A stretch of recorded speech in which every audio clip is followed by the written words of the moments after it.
Hi, good morning, and welcome to Capital Grounds Podcast. I'm your co-host, Nick Miller.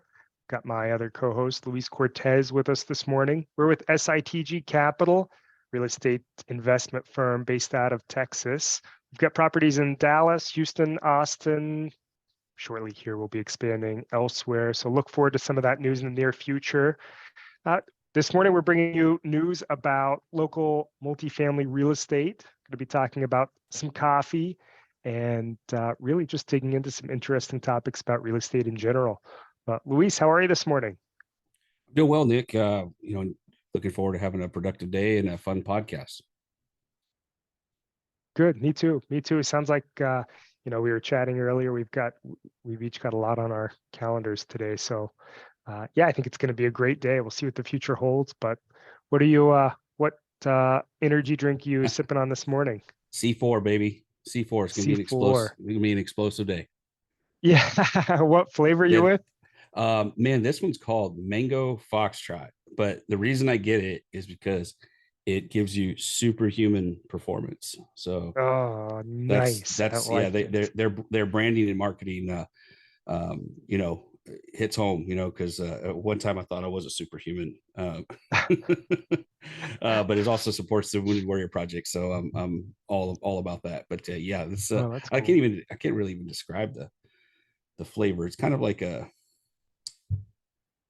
like the mixture between fruit punch and like Glacier, if you've ever drank those Gatorades. So Okay. Interesting. Interesting. yeah, Nice.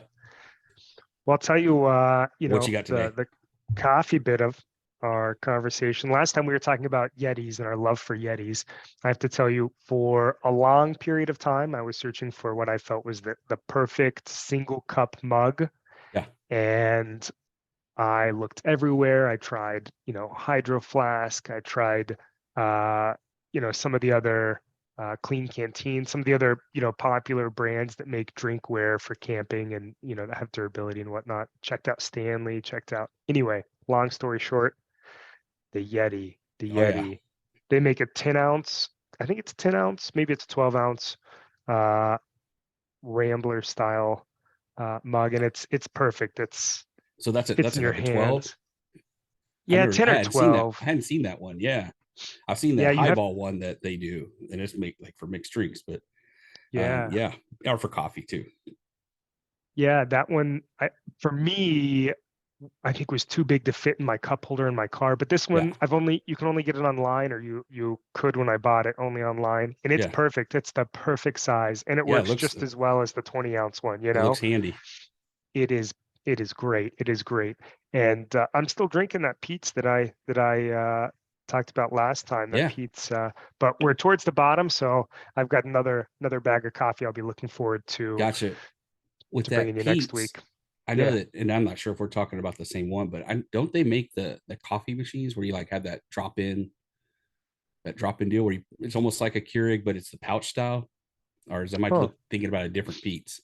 I don't know. I don't know. They might. They might. Okay, I don't I drink thought I've Pete's very seen. often, but Yeah, yeah, I've seen that package before. In fact, yeah, when I was last firm I was with, that we had one of those machines, and I remember those Pete's pods, or it wasn't a pod, it was like a pouch. So oh, you can buy a lot of the big coffee companies make single use yeah, stuff like that. Like when I was at Schwab, we did a lot of Starbucks, right? And they had the big pouches that you could buy. gotcha. Um, yeah, so maybe something similar. But yeah, Pete's, this particular a blend is a little dark for me. It's a little heavier. It's kind of like getting smacked in the face with a heavy pillow in the Say morning. it's like rocket fuel, huh? Yeah, yeah. Not quite that thick, what I imagined. But yeah, this next one's going to be a totally new brand. Haven't tried before. It's a local roastery. So anyway, looking forward to bringing that. I'm very excited to grind those beans up and give it a taste. But this morning it's the Pete's, and it's in this tiny 10-ounce Rambler. So Gotcha. perfect. I'm going But to look for that one. yeah, it's probably overpriced, but it's the first and last one that I'll probably own. So Yeah, Good deal. I'm good with it. Well, hey, I know we were visiting earlier about what's going on in the market with news and whatnot. We were kind of reviewing this article in Dallas. Did you want to visit with our viewers about that? Yeah. So Rent Cafe, they do a lot of reporting on rental rates, rent increases. I mean, they're very, they've got their finger on, they've got the touch on the market, right, with what's going on. Anyway, they published an interesting study recently, and I was reading about this in the Dallas Business Journal. They estimate that there's enough vacant land in Dallas that there could be 100,000 new apartments built, which sounds great, right? It sounds great, but obviously we know that there's a lot going into it. But I want to quote part of it, and it sounds like the city has a number of restrictions or issues going on as we've experienced, right? Permitting can take some time. They've got a massive backlog. I think they've got a backlog of over 1,000 developments in general. So you can only imagine with a local government what kind of delay that might make. And obviously the permitting's not as bad as Austin, but it's certainly nowhere like Houston. Anyway, so Rent Cafe found, this is a quote, the rate of multifamily development in Dallas stays at its current construction pace of about 4,000 apartments built a year. Rent is expected to increase by 85 to 123% in the next 10 years. Holy So that's smokes. based on their current trajectory, right? They Yeah, speculate that with a faster pace of construction and adding about 10,000 new units a year, rents in Dallas would rise 47 to 85%, which is significantly less than what the current projection is. mm. So in other words, we need to do some more ground up development in Dallas. Yeah. I mean, if we can find it, uh, what kind of barriers to entry do we see? What kind of restrictions do we see, Luis? Well, I mean, you already mentioned one of them, right? Is how friendly is the governing body of of where the dirt's located, right? Well, to the feasibility of being able to move forward. It's not always financial. Sometimes there's some red tape that you've got to jump through. That it's we have to understand. Obviously we've talked about it a little bit here in the article as far as projected rents. And it's just there's I think, and I'm sorry, I don't mean to go too much down a rabbit trail, but this thought came to my mind. I think that there are a lot of talking heads out there, right? In wealth management, we used to always talk about that, right? The talking heads that don't work with any clients, don't even have licenses, maybe were in the business at one point, but now they essentially get paid to get viewers to watch, to attract marketing dollars, and to Careful there, I feel attacked. right, create a narrative. And I'm just gonna call it how it is, or at least how I see it. And you have people out there who are quote unquote syndicators that don't actually make their living off of the actual physical assets, right? They make money off their content. They make money off of transactions in or out. Not going to call out specific names because I don't feel like having to deal with a lawsuit, but I think we can figure out who we're talking about, right? There's a lot of people out there who want to teach people how to do this, and I think that's a disservice to normal, call it middle class people who want to get into the market, right? So I think sometimes it's one of the barriers of information. I say all that to say this, right? Is that one of the barriers of entry is the right information, right? And the competency or working with people who understand the operations as well as the financial side of things, as in and even just the potential for opportunity, right? And the trust, right? So I think that is a legitimate barrier to entry, is trusting who you're going to go into business with, and even trusting yourself to be able to decipher the information out there to make that decision to get into the market or not.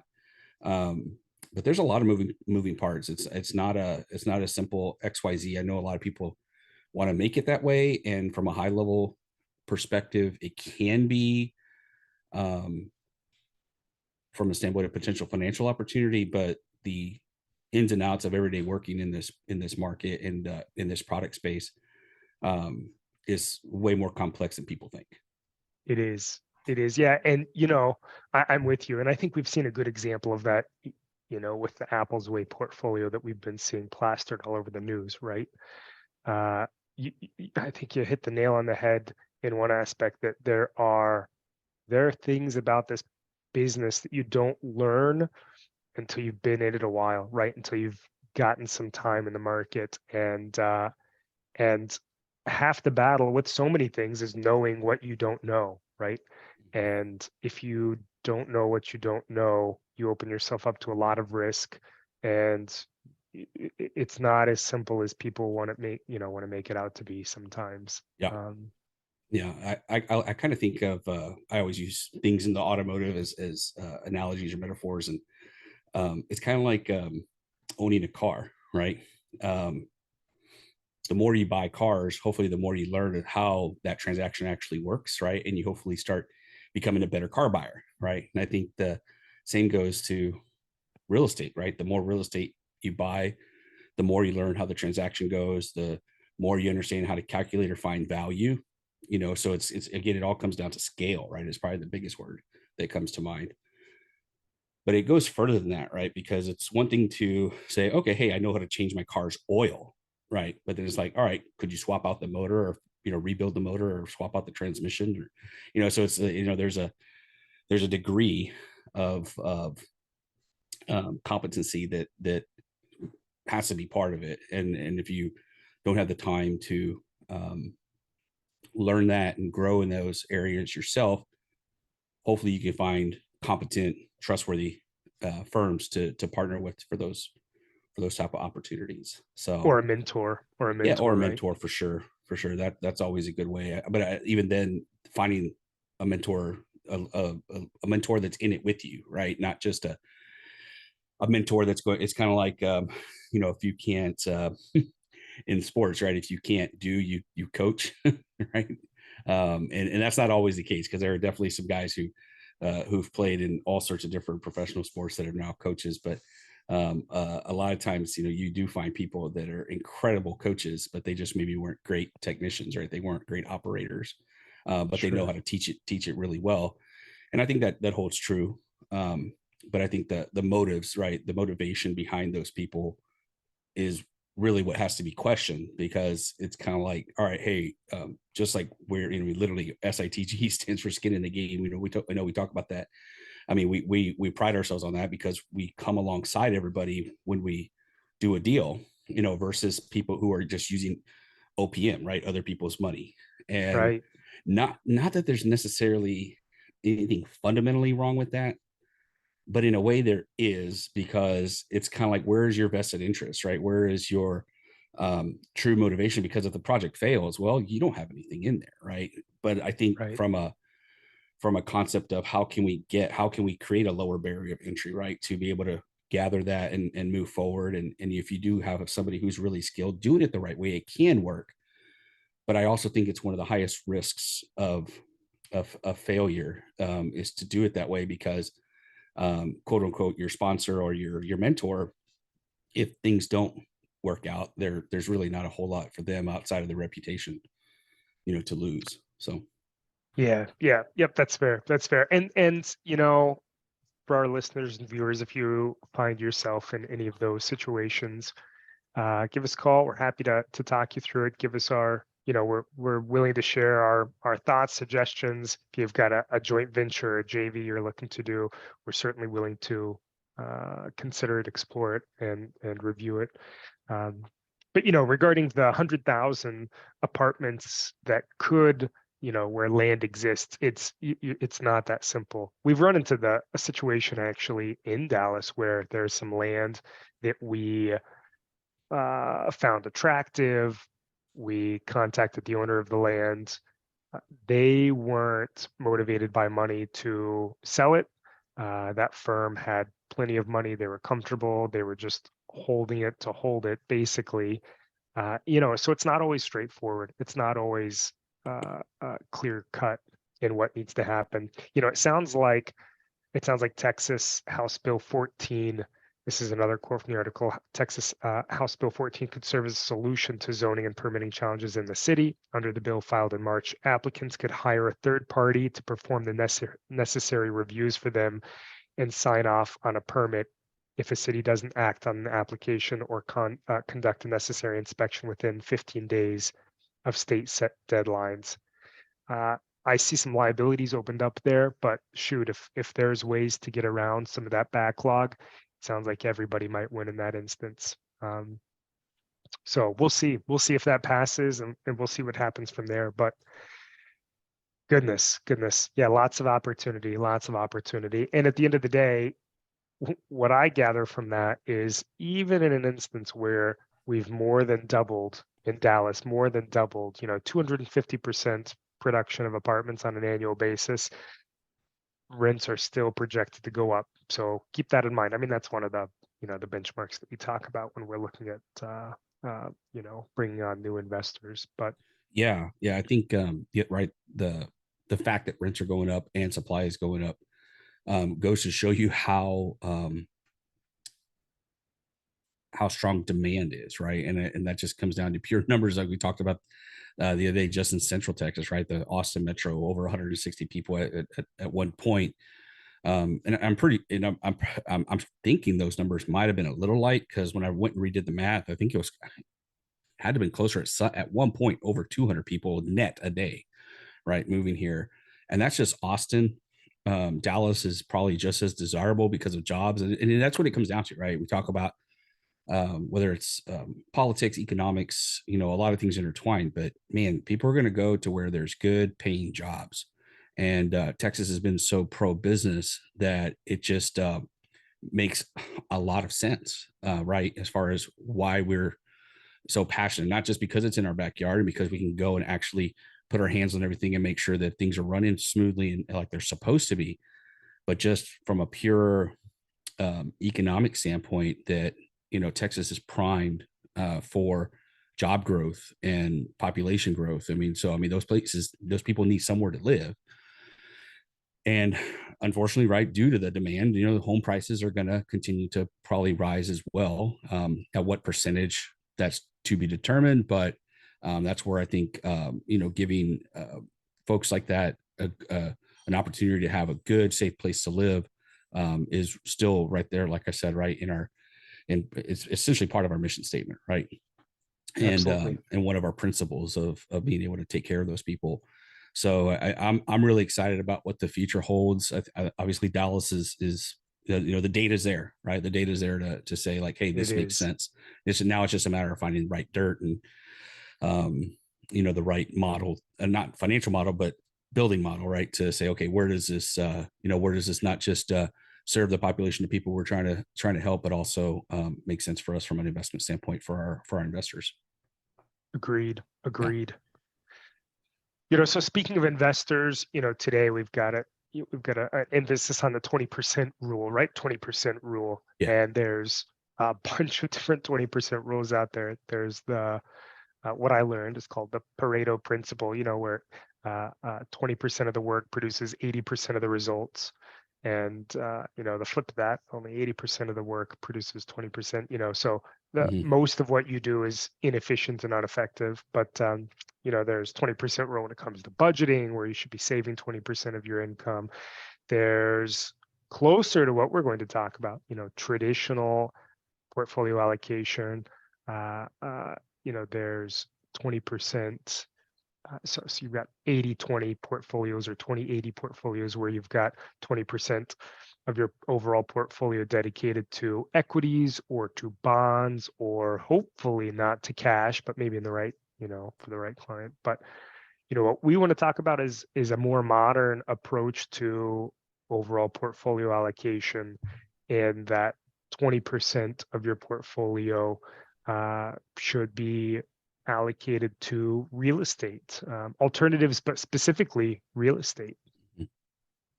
Yeah, no, the Pareto principle, I mean, that really does hold true. I can speak as a professional, having had my own business in my practice, that 80% of my revenue or 80% of my income came from the top 20% of my clients. I mean, that it's crazy how that holds true. And I think that ultimately that we have to uh, take that with a grain of salt, because obviously that there are outliers, right? That produce different results.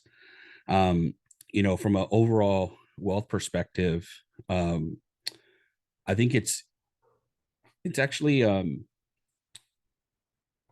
a pretty unique scenario that I was running into here as a financial advisor, a wealth manager, and even leading advisors that and especially I guess maybe and this again, this could be an outlier because of Central Texas and the rapid growth and value of real estate, but that a lot of folks have their wealth, or at least when you calculate their net worth, right, in real estate. And that I think that holds true for a lot of probably metropolitan areas.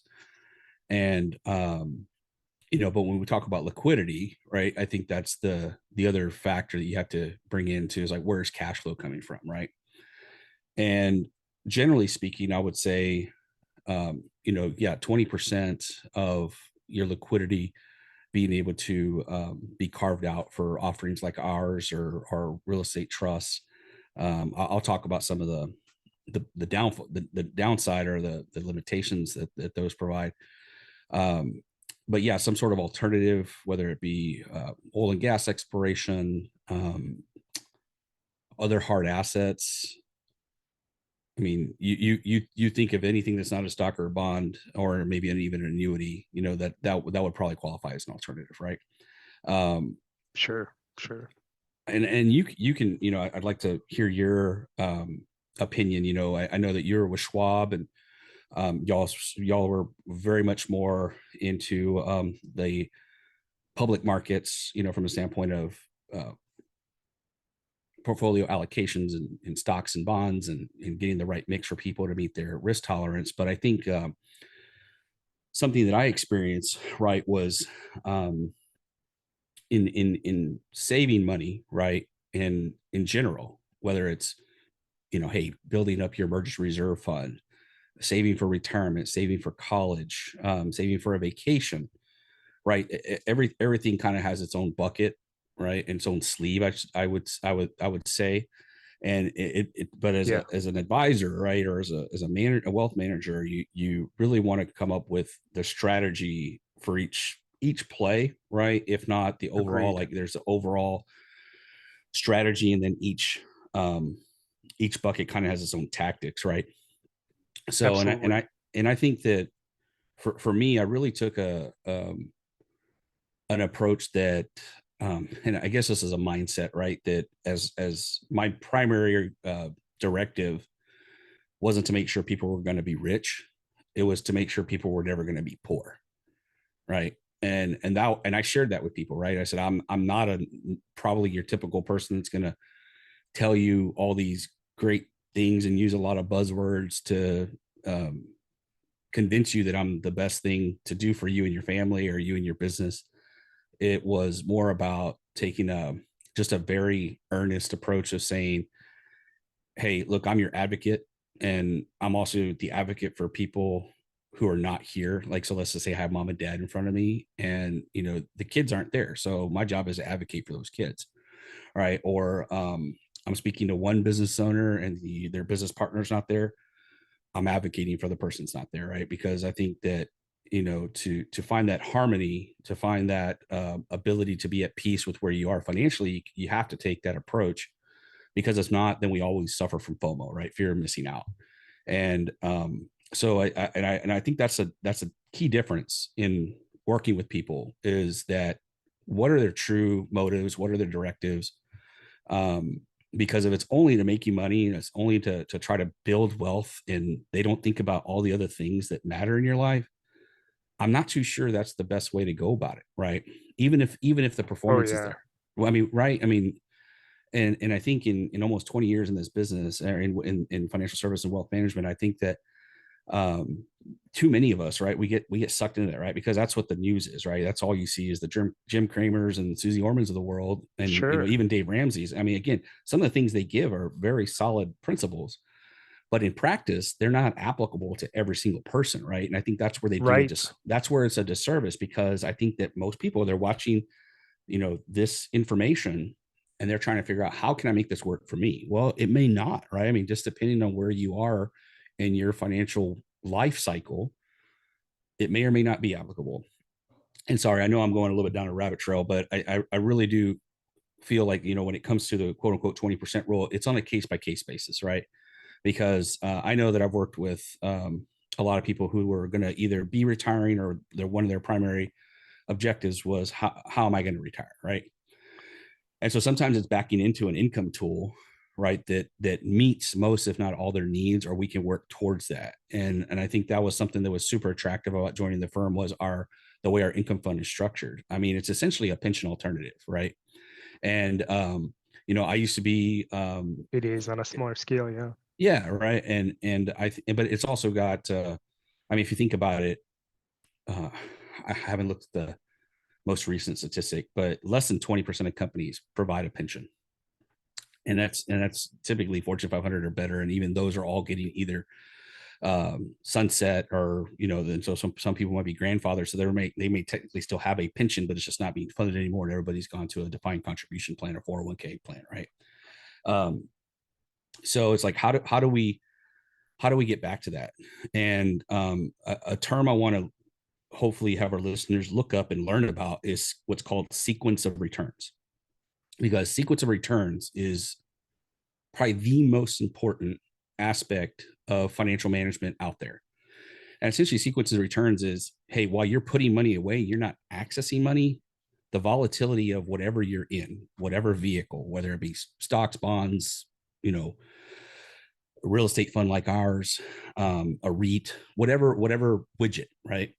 Um, the volatility or the effects of what those returns are not as significant when you're accumulating funds, but when you're distributing funds, that's where it's beyond important, right? Because think about it, if the overall holdings that you're in are down, let's say even 20% in 1 year, and you're still drawing 5, 6, 7, 8% from that portfolio, it's not 38%, at the top, right? It's not 38% that it's got to redo. It's more like almost 50% to get back to where you were, to be able to keep your income stream coming, right? Right. So Yeah. that's So why if you're it's down 20, you have to go up, 25 to just break even. to Right. just to get back to zero. That, and then that's if you didn't Yep. take any money out, right? Because if you took money out, then Exactly. it's another that's why I tell people, is like, understanding sequence of returns is so important.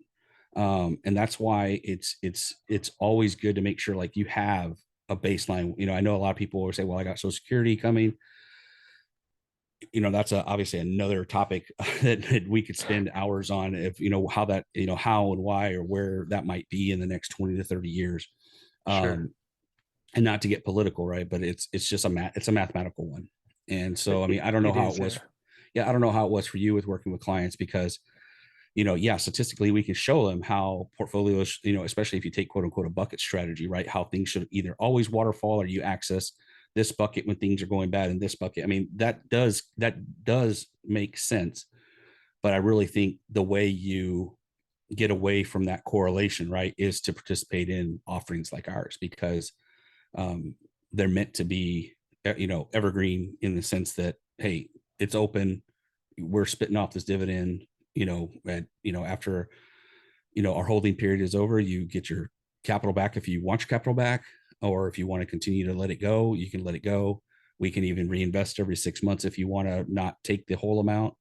So it's kind of to me, it's the best world of kind of an annuity strategy, right, where you or a bond strategy that doesn't move in value, but with a very large a very large distribution, right? So I mean, I'm not sure how that plays into working with folks that you worked with.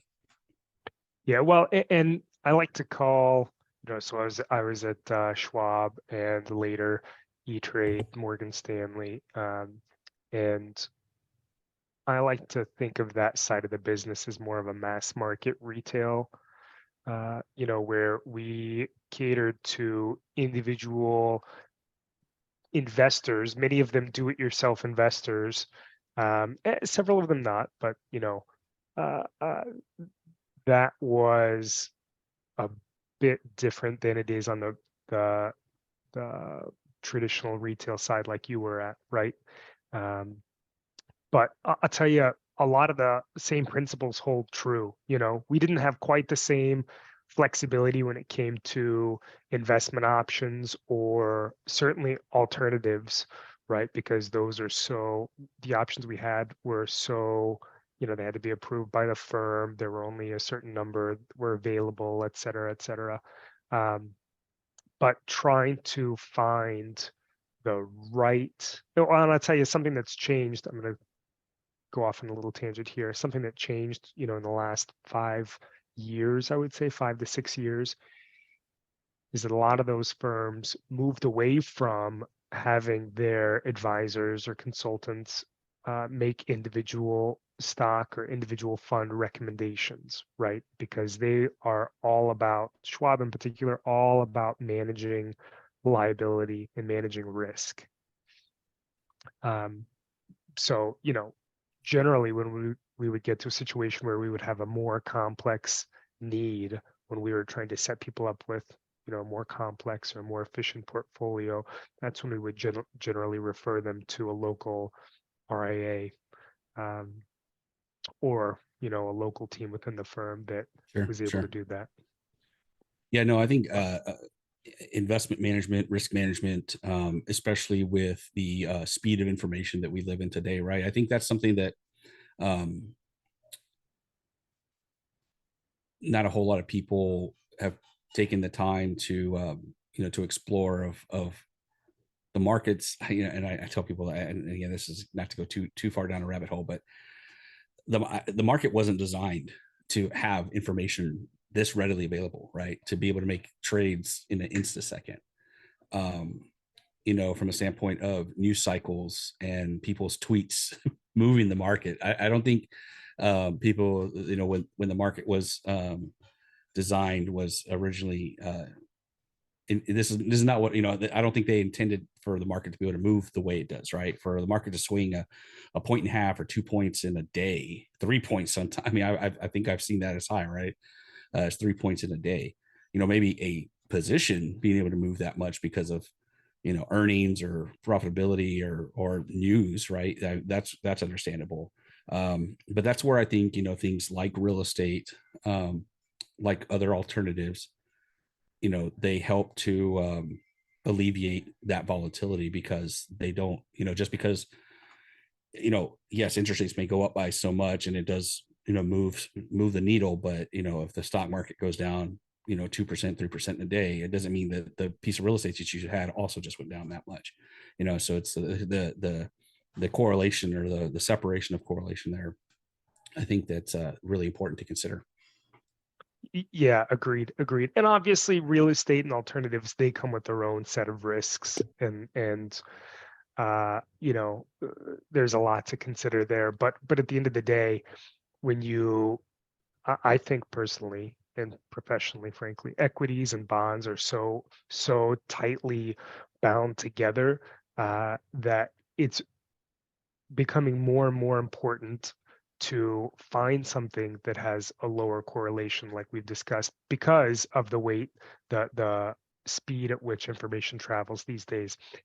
And I'm really glad that the SEC has taken to, isn't afraid to take legal action when there's false information out there that affects markets, because it is people's livelihood that can be affected by it, right? Yeah. Um, But again, and that goes back to making sure that we're promoting and preaching financial literacy, right?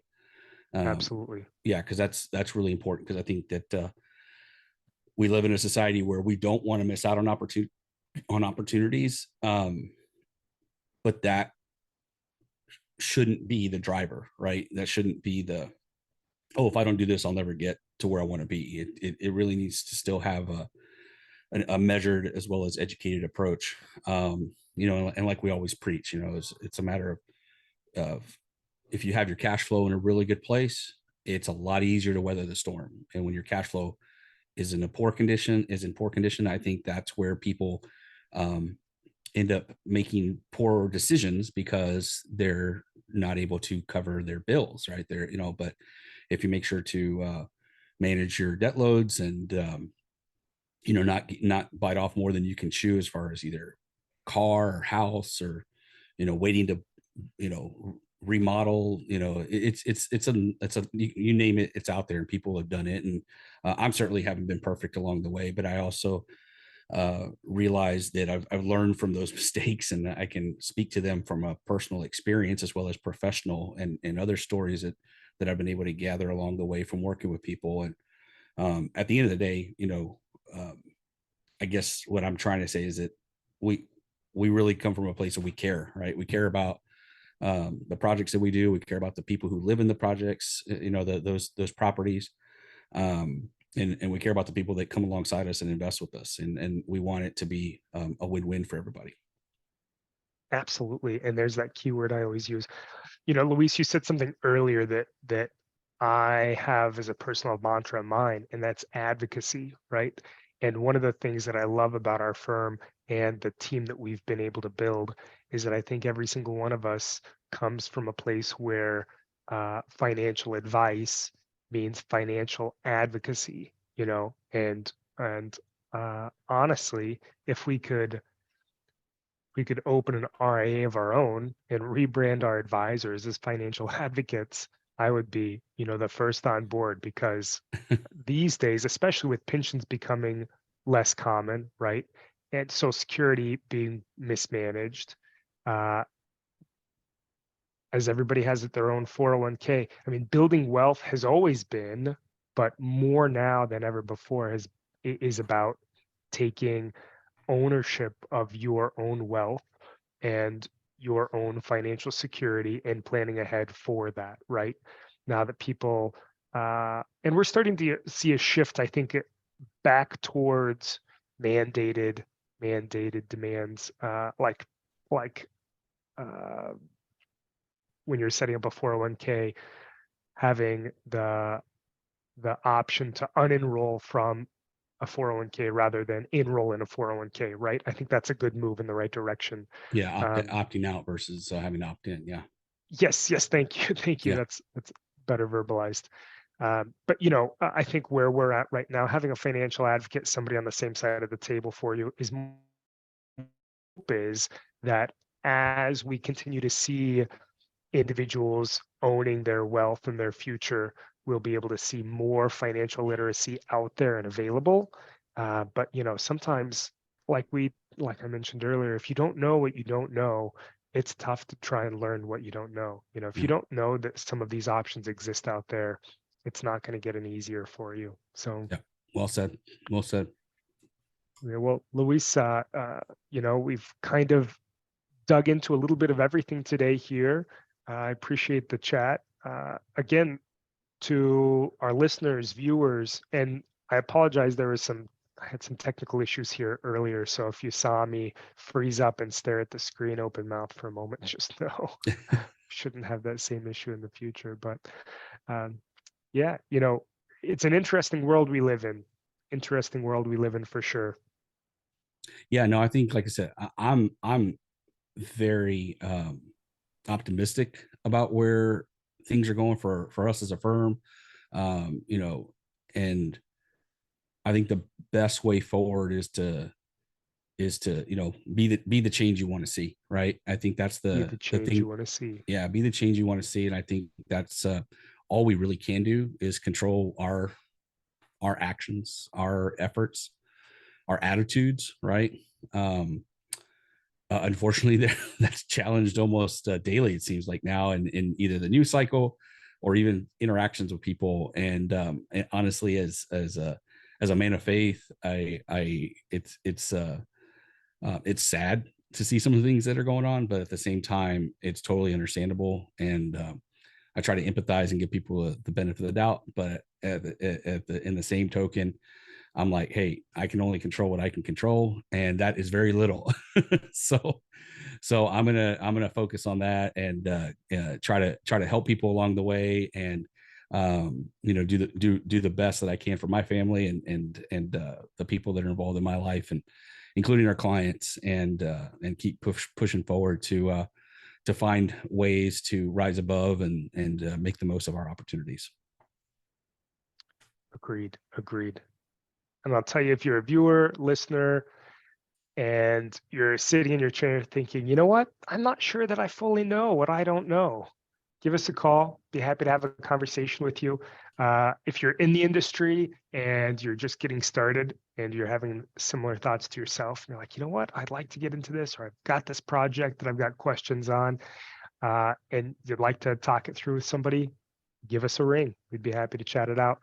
And if there's something that you've identified that maybe we don't know, give us a call.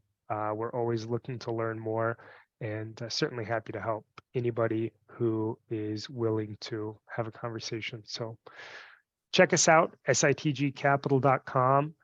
As you can tell from our chat today, we've got a lot more going on than just real estate. We've got great backgrounds, great experiences, great expertise in providing financial advice as a whole. So happy to share what we know and see if maybe there's something that we've got available or something we can do to help. Luis, any final thoughts for us? Oh no, that's it, Nick. I appreciate it. As always, good chatting with you, and I hope Likewise. whoever tunes in gets something out of it, some sort of nugget. And like you said, we're always open to feedback, or even topics of discussion. Right? If people say, "Hey, I'd love to," if y'all could dig into this a little more, or "Hey, have y'all thought about talking about XYZ?" Always open to feedback and suggestions, and how we can again better serve the people that come across our path. Yeah, I totally agree. So, well, Luis, I appreciate your time this morning. Looking forward to connecting again next week. And viewers, listeners, we appreciate your time. Take care. We'll see you soon.